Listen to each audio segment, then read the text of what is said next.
Hello दोस्तों, स्वागत है आप लोगों का आपके अपने यूट्यूब चैनल डिप्लोमा वाला पर। दोस्तों, आज की इस वीडियो में हम प्रॉफिट लॉस का जो भी बचा हुआ क्वेश्चन है, अब तक हमने 60 प्रश्नों को सॉल्व करा रखा है। अब इसके आगे हमारे 10 प्रश्न और बचे हैं, 70 तक के प्रश्न, जो इसमें 61 से 70 उसको हम सॉल्व कराएंगे। तो आइए 61 नंबर के प्रश्न को देख लेते हैं। इसमें कह रहा है कि एक विक्रेता ने एक वस्तु की कीमत उत्पादन लागत से 40% अधिक निर्धारित की। उसे बेचते समय वह 20% की छूट देता है और उसे 48 रुपये का लाभ होता है। उस वस्तु की लागत क्या है? तो देखिए यहाँ पे सिंपली क्या दे रखा है कि विक्रेता ने वस्तु की कीमत जो है यानी मार्केट प्राइस क्या है, उत्पादन लागत से 40% अधिक निर्धारित की। यानी 40% का फ्रैक्शन वैल्यू क्या होता है? 2/5। 2/5 यानी अगर उसका CP रहा होगा 5 तो उसने MP यानी मार्केट प्राइस क्या रखा होगा? 7 रखा होगा। फिर आगे प्रश्न में हमारा क्या कह रहा है कि उसने बेचते समय 20% की छूट दी। 20% का छूट देने का मतलब 5 का खरीदा होगा तो 4 का बेचा होगा, यानी ये हमारा SP हो गया। लेकिन हमको क्या दिखाई दे रहा है कि मार्केट प्राइस अगर यहाँ 5 है और यहाँ 7 है तो इन दोनों को हम करेंगे बराबर। तो यहाँ हम करेंगे 5 से गुणा, यहाँ पे हम करेंगे 7 से गुणा, और ये रेशियो इससे संबंधित है तो यहाँ भी हमें 7 से करना होगा गुणा, और ये रेशियो जो इससे संबंधित है यहाँ हमने 5 से गुणा किया तो यहाँ भी हमें करना होगा 5 से गुणा। अब हमें देखिए यहाँ CP मिल गया, यहाँ SP मिल गया, यहाँ MP मिल गया। अब प्रश्न में जो भी पूछेगा हम आंसर आसानी से दे सकते हैं। तो पूछ क्या रहा है? कह रहा है कि 20% छूट देता है, उसे 48 रुपये का लाभ होता है, तो उस वस्तु की लागत कीमत कितनी है? तो देखिए हमें यहाँ 25 रुपये मिल गया लागत मूल्य, और ये 4 सत्ते 28 रुपये मिल गया विक्रय मूल्य। तो लाभ कितने का हुआ? 3 रुपये का। ये 3 रुपये मान किसके बराबर है? 3 रेशियो का मान जो है एग्जैक्ट में 48 के बराबर है, तो एक रेशियो का मान क्या मिल गया? 16। तो हमें पूछ रहा है कि वस्तु की लागत मूल्य, तो लागत मूल्य क्या है? 25।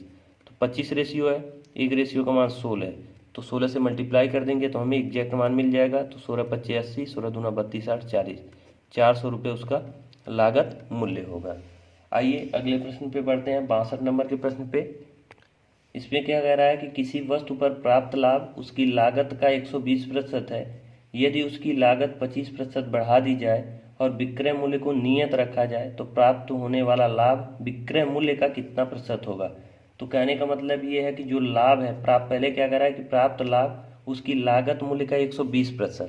120% का फ्रैक्शन वैल्यू अगर हम निकालें तो प्रतिशत मतलब होता है 1/100। तो ये 0 यानी 6/5, यानी लागत मूल्य उसका रहा होगा, लागत मूल्य का, तो जिसके साथ का लगा होता है नीचे वाला मान, यानी लागत मूल्य हमारा 5 रहा होगा। और उसके बाद लाभ कह रहा है कि लाभ कितने का हो रहा है? 6 का हो रहा है। तो यहाँ +6 हम करेंगे तो हमें SP मिल जाएगा, यानी SP कितने मिल जाएगी? 11 रुपये मिल जाएगा। ये रेशियो में मान मिल रहा है, यानी 6 का वो लागत मूल्य होगा, और सॉरी 5 लागत मूल्य होगा, वो 6 का लाभ कमाएगा तो बेचेगा कितना? 11 का। अब उसके बाद आगे प्रश्न में क्या कह रहा है कि अगर 25% लागत मूल्य उसका बढ़ा दिया जाए, 25% का मतलब 4 से 5 कर दिया जाए, यानी CP को क्या कर दिया जाए? 4 से 5, और विक्रय मूल्य को क्या किया जाए? नियत रखा जाए, यानी विक्रय मूल्य को हमें क्या करना है? बढ़ाना ही नहीं है। तो CP देखिए यहाँ पे 5 था, यहाँ पे है 4, इन दोनों को हम करेंगे बराबर। तो यहाँ हम करेंगे 4 से गुणा, यहाँ भी करना होगा हमें 4 से गुणा, इस यहाँ पे हमें करना होगा 5 से गुणा, और यहाँ भी करना होगा हमें 5 से गुणा। यानी CP पहले हमारा रहा होगा 20, अब हो जाएगा 25, अब हो जाएगा 25, और ये हमारा SP कितना होगा? 11 चौक 44, यानी SP हमारा कितना हो गया? 44। अब क्या कह रहा है कि हमें इसमें परिवर्तन नहीं करना है, यानी पहले भी हमारा 44 था, अब भी हमारा 44 है, लेकिन CP हमारा पहले 20 था, अब हो गया 25। फिर आगे प्रश्न में क्या कह रहा है कि विक्रय मूल्य को नियत रखा जाए तो प्राप्त होने वाला जो लाभ है वो विक्रय मूल्य का कितना प्रतिशत होगा? तो प्राप्त होने वाला लाभ देखिए 25 का खरीद के अब हम कितना का बेच रहे हैं? 44 का, यानी लाभ हमारा कितना होगा? तो यहाँ से हमें 44 में से 25 को क्या कर लेंगे? घटा लेंगे।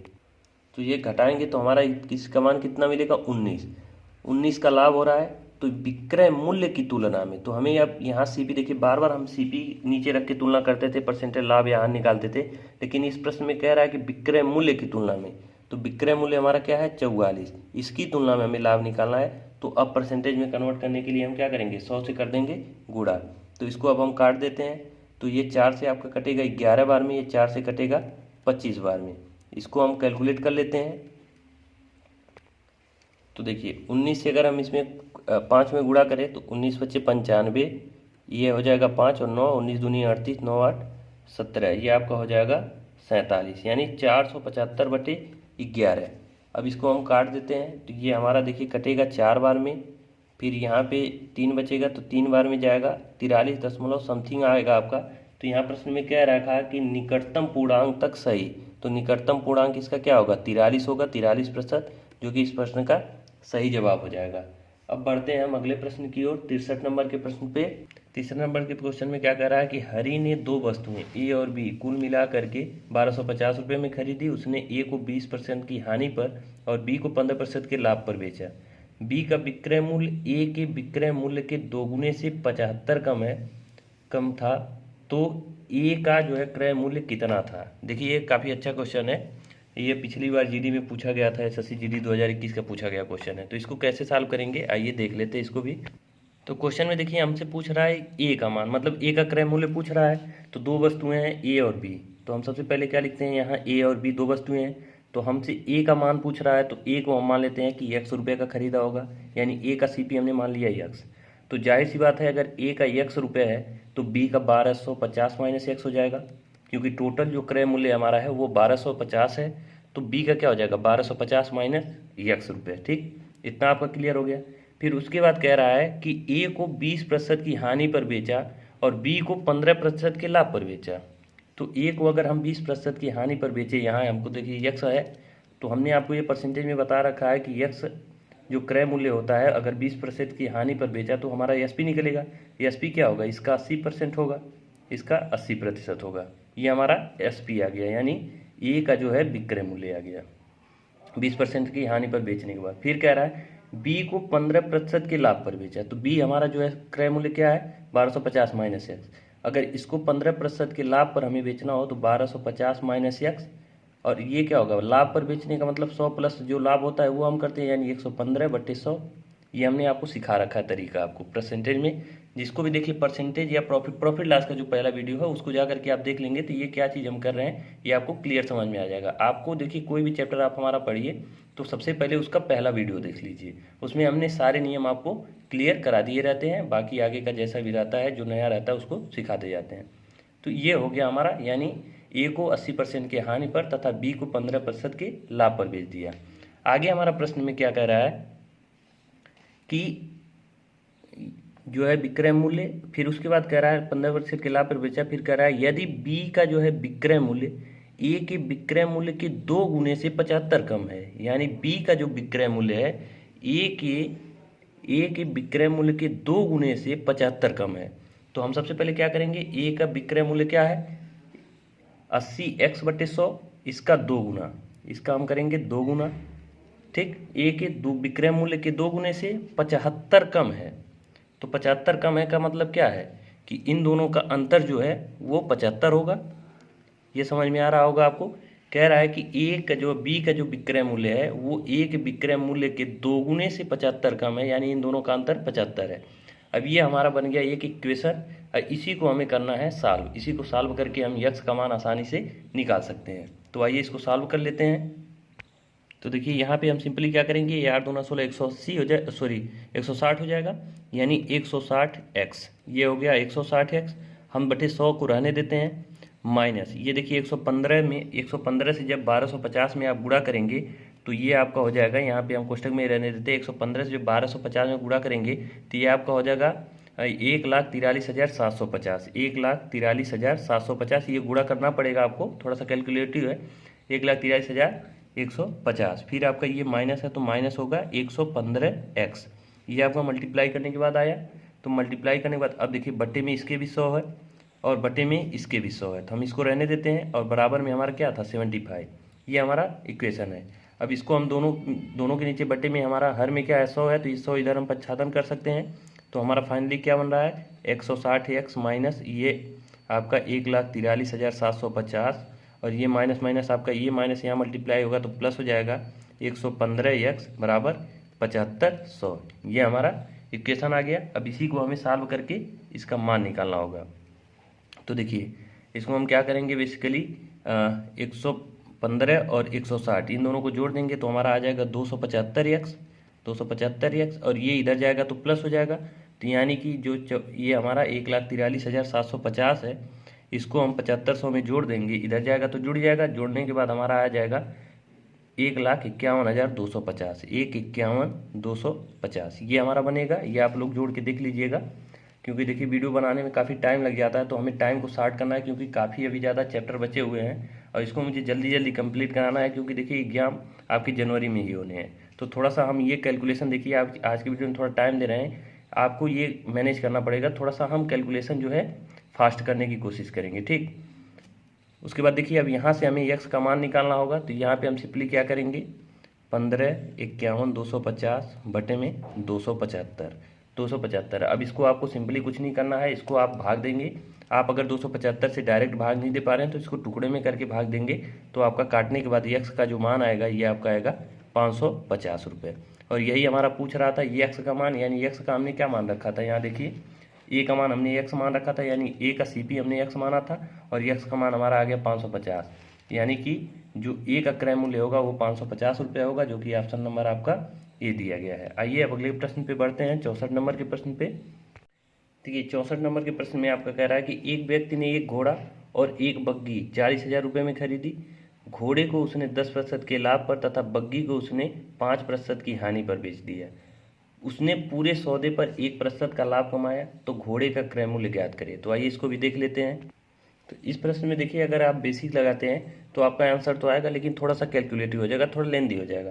तो इस तरह के जब प्रश्न पूछे जाते हैं जिसमें दो तरह के एक लाभ और हानि दिया गया है और बीच में उसकी एक कॉमन टर्म दिया गया है, जैसे कि 1%, दोनों पर क्या है, पूरे सौदे में 1% का लाभ हुआ, यानी एक को लाभ एक को हानि में बेचने के बाद उसको पूरे सौदे में क्या 1% का लाभ, तो एक कॉमन टर्म हमें मिल रहा है। तो इस तरह के जब प्रश्न आपको एग्जाम में दिए जाए तो आप वहाँ पे लगाएंगे एलिगेशन मेथड। यदि एलिगेशन मेथड कैसे लगाते हैं, जैसे मान लीजिए घोड़ा है तो हम हार्स लिखते हैं और बग्घी को सीधे हम बग्घी लिख देते हैं। तो देखिए घोड़े को 10% के लाभ पर बेच रहा है तो हम प्लस के साथ लिखेंगे, लाभ है तो प्लस होगा। फिर उसके बाद देखिए बग्घी को 5% के हानि पर बेच रहा है तो हम 5% माइनस के साथ लेकिन ओवरऑल उसको कितना हो रहा है, 1% का हो रहा है लाभ, तो ये प्लस के साथ होगा। अब देखिए इसमें हम क्या करते हैं कि इन दोनों का हम डिफरेंस लेके यहाँ लिखते हैं और इन दोनों का डिफरेंस लेकर के यहाँ लिखते हैं। देखिए आपको ये प्रोसेस आपको ध्यान में रखना है कि जब तीन तरह के वैल्यू दिए रहे और एक जो आपको टर्म हो, बीच वाला टर्म हो, वो आपका इन दोनों का कॉमन हो। और तीसरी चीज़ इसमें ध्यान देने वाली बात क्या है कि इसमें देखिए ये जो बीच वाला कॉमन टर्म होगा एक वैल्यू से छोटा होगा और एक वैल्यू से बड़ा होगा। तो देखिए -5 से बड़ा है और ये +10 से छोटा है। इस तरह का जब दिया रहे तो आपको एलिगेशन मेथड लगाना है। अब देखिए यहाँ पे हम इन दोनों का अंतर लेंगे तो देखिए -5 और +1 का अंतर लिखेंगे, अंतर का मतलब घटाना, यानी -5 से अगर आप -1 घटाएंगे तो आपका -6 आएगा, लेकिन हमें यहाँ चिन्ह से कोई मतलब नहीं होता है तो ये 6 आ गया। और 10 में से अगर आप 1 घटाते हैं अंतर लेंगे तो ये 9 आ जाएगा। रेशियो हमारा क्या बनेगा, 2:3 का रेशियो बनेगा। रेशियो हमारा 2:3, यानी एक घोड़े का जो क्रय मूल्य का रेशियो है और ये हमारा बग्घी का क्रय मूल्य का रेशियो आएगा। ये रेशियो जो आएगा घोड़े और बग्घी के क्रय मूल्य का रेशियो आ गया, और दोनों रेशियो का अगर मान देखें तो ये 5 रेशियो हो गया। और इसका एग्जैक्ट वैल्यू क्वेश्चन में क्या दे रखा है, 40,000 रुपये। तो एक रेशियो का मान यहाँ से क्या आ जाएगा, 8,000 रुपये। तो हमसे पूछ रहा है कि घोड़े का क्रय मूल्य, तो देखिए ये घोड़े का क्रय मूल्य है 2 रेशियो, एक रेशियो का मान 8,000 तो 2 रेशियो का मान क्या आ जाएगा, 16,000 रुपये। तो इस तरह से इस प्रश्न को करेंगे साल। अब अगले प्रश्न की ओर बढ़ते हैं, 65। तो 65 में क्या कह रहा है, 65 में ये कह रहा है कि दिनेश ने 1920 रुपये में 2 रेडियो खरीदे। एक उसने 20% के लाभ पर तथा दूसरे को 6.2/3% की हानि पर बेच दिया। दोनों रेडियो का विक्रय मूल्य बराबर है तो दोनों रेडियो का क्रय मूल्य ज्ञात करें। बहुत ही आसान सा प्रश्न है। इस तरह के प्रश्न को हम परसेंटेज भी आपको बताए हैं, इस चैप्टर में भी बताए होंगे। मुझे लग रहा है कि इस तरह के क्वेश्चन को हम आपको सॉल्व कराए हैं। तो आइए देख लेते हैं फिर भी। तो देखिए सबसे पहले हमारा जो एक दिया है 20% का लाभ, ठीक। दिनेश ने 2 रेडियो खरीदे हैं, एक पर 20% का लाभ। 20% का लाभ का मतलब 20% का फ्रैक्शन वैल्यू, 20% का फ्रैक्शन वैल्यू 1/5, यानी अगर वो 5 का खरीदा होगा, बेचा होगा कितने का, 6 का, ये CP होगा, ये SP होगा। फिर 5 का खरीद के 6 का बेचा। फिर दूसरे रेडियो को क्या कह रहा है कि 6 सही 2/3% की हानि पर, तो 6 सही 2/3% का फ्रैक्शन वैल्यू क्या होगा, 6×3 = 18 2 20/300, यानी आपका ये बनेगा 2/3। ये आपको पता होना चाहिए। सॉरी 1/15 होगा। 6 सही 2/3% का फ्रैक्शन वैल्यू यहाँ हम आपको लिख के दिखा देते हैं। 6 सही 2/3 का फ्रैक्शन वैल्यू आपका होगा 1/15। देखिए 6×3 = 18 2 20 20/3 यानी 320/300।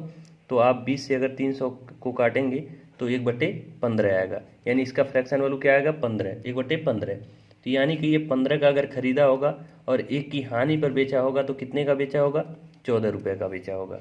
ये हमारा ये आ गया दूसरी वस्तु, जो दूसरा रेडियो। एक रेडियो को 5 का खरीद के 6 का बेचा, दूसरे रेडियो को 15 खरीद के 14 को बेचा। लेकिन यहाँ पे क्या कह रहा है कि उसने 2 रेडियो खरीदे और एक दोनों रेडियो का जो विक्रय मूल्य है वो बराबर है। तो यहाँ पे हमें दोनों रेडियो का विक्रय मूल्य क्या है, बराबर नहीं दिख रहे हैं। तो हम इन दोनों को क्या करेंगे, बराबर करेंगे। बराबर करने के लिए हम क्या करते हैं, यहाँ पे करेंगे 14 से गुणा और यहाँ पे करेंगे 6 से गुणा। तो ये 15 छक्का 90 इसका हो जाएगा और ये आपका हो जाएगा 14 पच्चे 70 और ये हो जाएगा 14 छक 84। यानी इन दोनों का देखिए अब विक्रय मूल्य हो गया बराबर और क्रय मूल्य हो गए अलग अलग। तो अब क्या कह रहा है कि दिनेश ने 1920 में 2 रेडियो खरीदे, यानी 1920 में दोनों रेडियो खरीद लिया। तो यहाँ पे हमको दिखाई दे रहा है कि 84 का एक खरीदा था, बेचा था। अच्छा ठीक है, यहाँ इससे कोई मतलब नहीं है। अब यहाँ पे कहने का मतलब ये है, यहाँ पे हमें दोनों का मान दे रखा है, मतलब खरीद रेट दिया है। तो हमको यहाँ दिखाई दे रहा है कि एक को 70 का खरीदा, एक को 90 का, दोनों को जोड़ लेंगे तो ये हो जाएगा आपका 160 रुपये। 160 रुपये हमारा ये रेशियो वैल्यू है। एग्जैक्ट वैल्यू क्या दे रखा है, 1920 रुपये। तो एक रेशियो का मान यहाँ से क्या आ जाएगा, 12 आ जाएगा। तो हमसे पूछ रहा है कि दोनों रेडियो का अलग अलग मूल्य बताएं।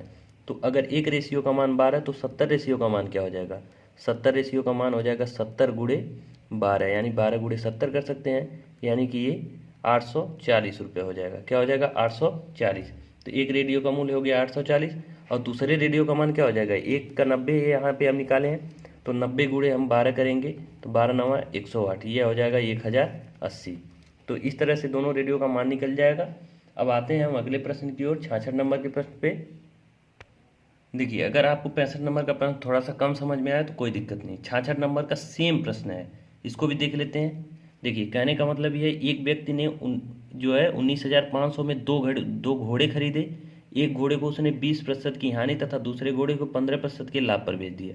दोनों घोड़ों का जो विक्रय मूल्य है वो समान है, सेम प्रश्न है। आइए बस आपका जो है डाटा बदल दिया है। तो कह रहा है कि एक घोड़े को उसने 20% की हानि पर, 20% का फ्रैक्शन वैल्यू होता है 1/5। तो हमारा क्या, सीपी अगर उसका 5 रहा होगा तो उसने बेचा कितने का होगा, 4 का बेचा होगा। एसपी हमारा 4 होगा। फिर कह रहा है कि एक दूसरे घोड़े को 15% का लाभ, 15% का जो है फ्रैक्शन वैल्यू होता है आपका 3/5। देखिए 15% का होता है 3/20 होता है, सॉरी 3 होता है 20, आप 3/20 होता है 15%। और ये क्या कह रहा है 15% का लाभ, यानी 20 का अगर वो खरीदा होगा, 20 का खरीदा होगा, 3 रुपये का लाभ लेकर के 23 रुपये का बेचा होगा। तो फिर आगे प्रश्न में आपका क्या कह रहा है कि दोनों का जो विक्रय मूल्य वो समान है, लेकिन हमें यहाँ विक्रय मूल्य क्या अलग अलग दिखाई दे रहे हैं। तो इसको हम करेंगे बराबर। बराबर करने के लिए 23 से यहाँ गुणा और 4 से यहाँ गुणा, ये दोनों बराबर हो जाएंगे। अगर हमने 23 से यहाँ गुणा किया तो 23 से यहाँ भी करना होगा। अगर हमने 4 से यहाँ किया तो 4 से यहाँ भी करना होगा। अब जो हमारा सीपी आएगा क्या हो जाएगा, 20 25 100, 3 25 15 115, 23 25 115 और 20 चौका 80। अब इन दोनों को अगर हम जोड़ें तो रेशियो वैल्यू हमारा क्या आ रहा है, ये 5 आएगा, ये 9 आ जाएगा, ये 195। 195 ये हमारा दोनों घोड़ों का जो खरीद मूल्य रेशियो में आ गया, लेकिन एग्जैक्ट वैल्यू क्या दे रखा है, 195 तो एक रेशियो का मान यहाँ से हमें 100 मिल जाएगा। तो अब पूछ रहा है कि दोनों घोड़ों का जो क्रय मूल्य है, खरीदने का मूल्य है, वो अलग अलग हमें बताइए। तो एक का रेशियो का मान 115 हमने निकाल रखा है, तो 115 रेशियो का मान क्या हो जाएगा, 115 हो जाएगा। सिंपली हमें 100 से मल्टीप्लाई करना है। ये देखिए ऑप्शन नंबर बी आपका सीधे सीधे दिखाई दे रहा है, लेकिन हम दूसरे का भी निकाल ले रहे हैं।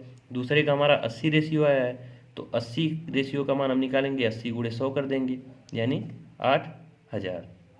तो इस तरह से इस प्रश्न को करेंगे सॉल्व। अब आशा करते हैं कि इन दोनों प्रश्नों में आपको कन्फ्यूजन नहीं रहा होगा। अब आइए 67 नंबर के प्रश्न पे चलते हैं।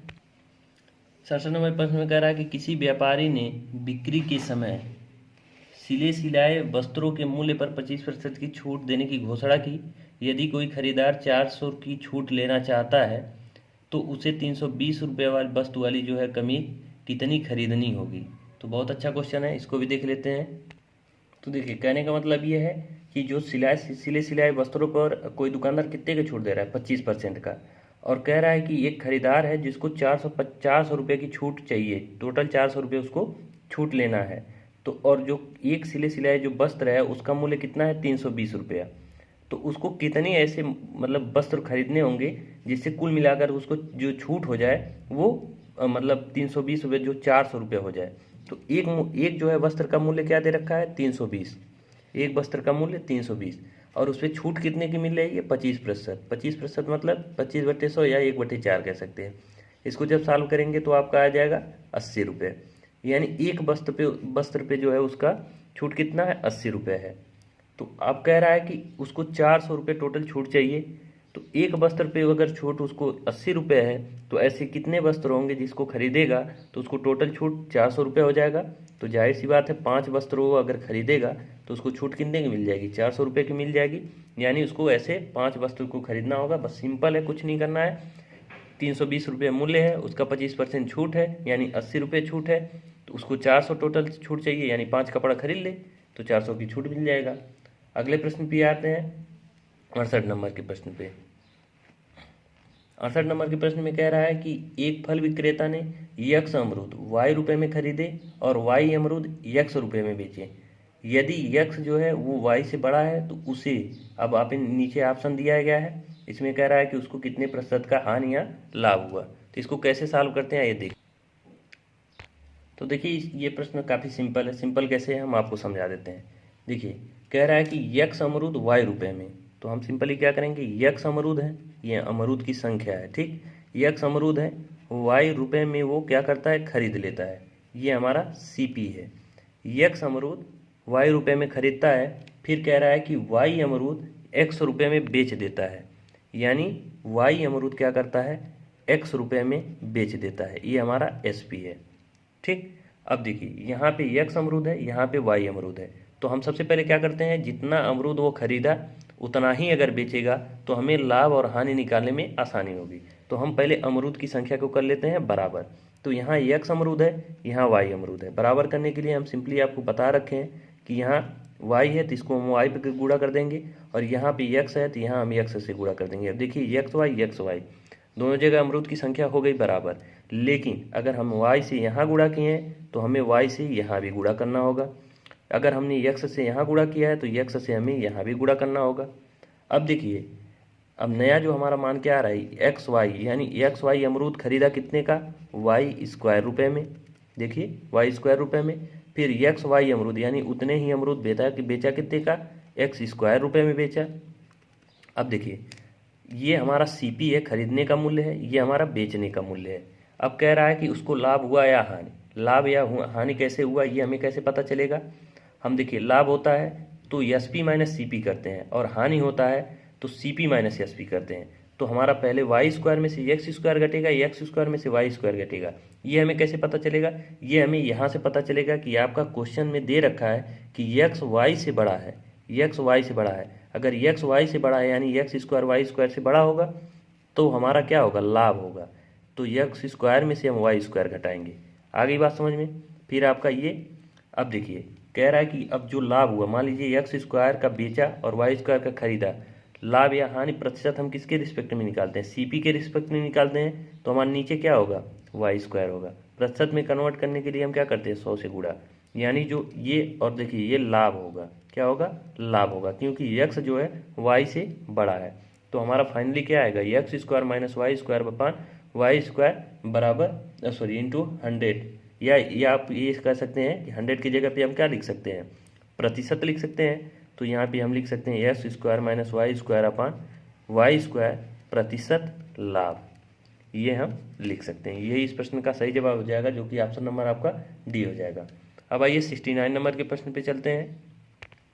69 नंबर में कह रहा है कि किसी वस्तु को 123.4 में बेचने पर प्राप्त लाभ इसे 108 में बेचकर होने वाली हानि की राशि से 20% अधिक है। यदि वस्तु को 120.7 में बेचा गया होता तो लाभ या हानि प्रतिशत ज्ञात कीजिए। तो यहाँ देखिए तीन चीज़ें दी गई हैं। पहला दिया गया है कि वस्तु को अगर 123.4 में बेचें तो लाभ 108 रुपये में बेचकर होने वाली हानि से 20% अधिक है। फिर उसके बाद एक अलग क्वेश्चन पूछ रहा है कि 120.75 में बेचा जाए तो लाभ या हानि होगा। तो सबसे पहले हम मानेंगे कि मानिए जो वस्तु का सीपी है, वस्तु का क्रय मूल्य हमें नहीं पता है, वो हम मान लेते हैं यक्स। अगर क्रय मूल्य हमें पता चल जाएगा, फिर हम 120.75 में बेच रहे हैं तो लाभ या हानि हो रहा है, ये हमें पता चल जाएगा। तो हमें यक्स का मान कैसे निकालना है, ये आइए सीखते हैं। कह रहा है किसी वस्तु को 123.4 में बेचने पर प्राप्त लाभ, अगर लाभ हो रहा है 123.4 में बेचने पर, तो लाभ क्या होता है, लाभ तब होता है जब हम विक्रय मूल्य में से क्रय मूल्य को घटा देते हैं। तो ये हमारा विक्रय मूल्य, ये हमारा क्रय मूल्य, अब ये हमारा लाभ हो गया।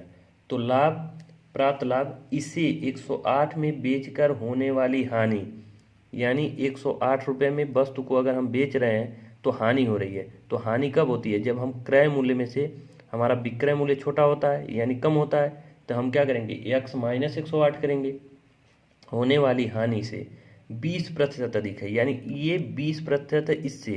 तो 20% का फ्रैक्शन वैल्यू क्या होता है, 1/5। 1/5 अधिक है यानी 6/5।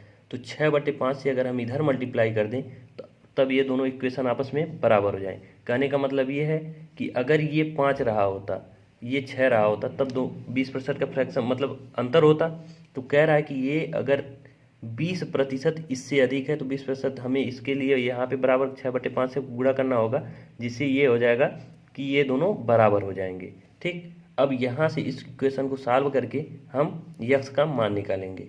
तो देखिए 123.4 माइनस यक्स गुणे 5 हो जाएगा, और ये आपका यक्स माइनस 108 गुणे 6 हो जाएगा। अब आइए इसको सॉल्व कर लेते हैं। तो देखिए इसको हम 5 से इधर मल्टीप्लाई कर देंगे तो ये आपका हो जाएगा 123.4 में जब हम 5 से मल्टीप्लाई कर देंगे तो ये आपका बन जाएगा 617। कितना बनेगा, 617। तो 617 ये बन जाएगा, और ये -5x बराबर, इसको हम अगर इधर मल्टीप्लाई कर दे तो ये 6x हो जाएगा, और 108 में 6 से जब अगर मल्टीप्लाई करेंगे तो ये हो जाएगा 648। कितना हो जाएगा, 648। अब हम यक्स को इधर पक्षांतर कर दें, इसको इधर कर दें तो ये आपका इधर जाएगा तो प्लस हो जाएगा, यानी 11x बराबर, इन दोनों को अगर हम जोड़ दें तो ये आपका कितना हो जाएगा, इन दोनों को अगर हम जोड़ दें तो 6 6 12 और ये 1248, ये आपका हो जाएगा टोटल 1265। 1265, तो यक्स का मान यहाँ से क्या आ जाएगा, 1265 बटे में आपका 11। तो 11 एकम 11, इसको काट देंगे तो 115 बार में आपका कट जाएगा, यानी यक्स की जो वैल्यू आ गई, यानी वस्तु की जो खरीद मूल्य यानी सीपी आ गया, वो आ गया 115। अब प्रश्न में फिर हमसे पूछ क्या रहा है कि अगर वस्तु को 120.7 में बेचें तो लाभ होगा कि हानि, कितने प्रतिशत का लाभ या हानि होगा। तो हमको दिखाई दे रहा है कि हमने खरीदा कितने का, 115 का, बेचा कितने का, 120.7 का बेचने का, जो है 7/5 का बेचने का बात कर रहा है। तो हम क्या करेंगे, 115 ये क्रय मूल्य है, घटा देंगे तो हमें पता चल जाएगा लाभ कितने का हो रहा है। तो ये होगा आपका 5, यानी 5.75 का लाभ हो रहा है, किसके रिस्पेक्ट में, 115 के रिस्पेक्ट में। 115 के रिस्पेक्ट में इसको हम परसेंटेज में कन्वर्ट करने के लिए 100 से गुणा कर देंगे। तो इसको जब आप सॉल्व करेंगे तो आपका काट पीट के मान क्या आ जाएगा, 5%, यही यानी कि 5% का क्या होगा, लाभ होगा। तो इस तरह से इस प्रश्न को करेंगे सॉल्व। अब आइए अगले प्रश्न पे, जो हमारा आखिरी प्रश्न होगा 70 नंबर का प्रश्न, इसको भी देख लेते हैं। अगला प्रश्न है, जब कह रहा है कि जब किसी वस्तु को 355 में बेचा जाता है तो 29% की हानि होती है, 21% का लाभ प्राप्त करने के लिए उसी वस्तु को कितने रुपए में बेचा जाए। तो बहुत ही आसान प्रश्न है। कह रहा है कि जब किसी वस्तु को 355 में बेचा जाता है तो 29% की क्या होती है, हानि होती है। तो फ्रैक्शन वैल्यू अगर हम देखें तो ये फ्रैक्शन वैल्यू तो निकलेगा नहीं, 29 से 100 हमारा कटेगा नहीं, यानी कि इसका फ्रैक्शन सीधे सीधे 29/100 होगा। 29% की हानि मतलब 100 का खरीद के अगर हम 29 की हानि सह के बेचे तो वस्तु हमारा कितने गई, ये हमारा सीपी होगा, और एसपी हमारा क्या बनेगा, 29 इससे कम कर देंगे, 29 इससे कम कर देंगे तो कितना, 71 बनेगा, 71।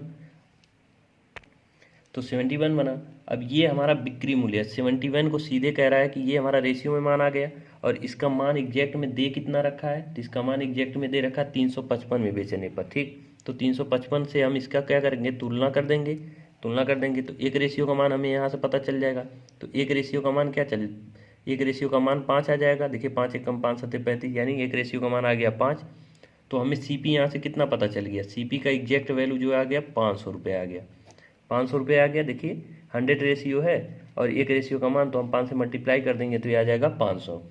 अब फिर आगे प्रश्न में क्या कह रहा है कि 21% का लाभ कमाने के लिए उस वस्तु को कितना में बेचना होगा। तो 500 है और 21% का लाभ चाहिए, यानी 121 चाहिए 3200। तो हम ये 00 से 00 काट देंगे, 5 एक कम 5, 5 दूना 10 और 5 एक कम 5 एक 6, 605 रुपये का अगर हम बेच दें तो 21% का क्या हो जाएगा, लाभ हो जाएगा। देखिए ये इसी तरह से ये हमारा प्रॉफिट लॉस का आखिरी वीडियो होगा। अब इसके आगे हम शुरू करेंगे डिस्काउंट यानी बट्टा। बट्टे को हम जल्दी ख़त्म करने की कोशिश करेंगे कम से कम समय में। उसके बाद से अगला चैप्टर कौन सा चालू करेंगे, चलिए जो भी चालू होगा उसको देखा जाएगा। वीडियो आप लोगों को कैसा लग रहा है कमेंट करके हमें बताते रहें, और वीडियो अच्छा लग रहा है तो इसको लाइक करें और ज़्यादा से ज़्यादा शेयर करें। देखिए देखने वाले आप लोग थोड़ा सा संख्या जो है कम है, तो ज़्यादा से ज़्यादा संख्या लाइए ताकि हमको जो है वीडियो बनाने में भी अच्छा लगे। मिलते हैं नेक्स्ट वीडियो में। बहुत बहुत धन्यवाद वीडियो को पूरा देखने के लिए।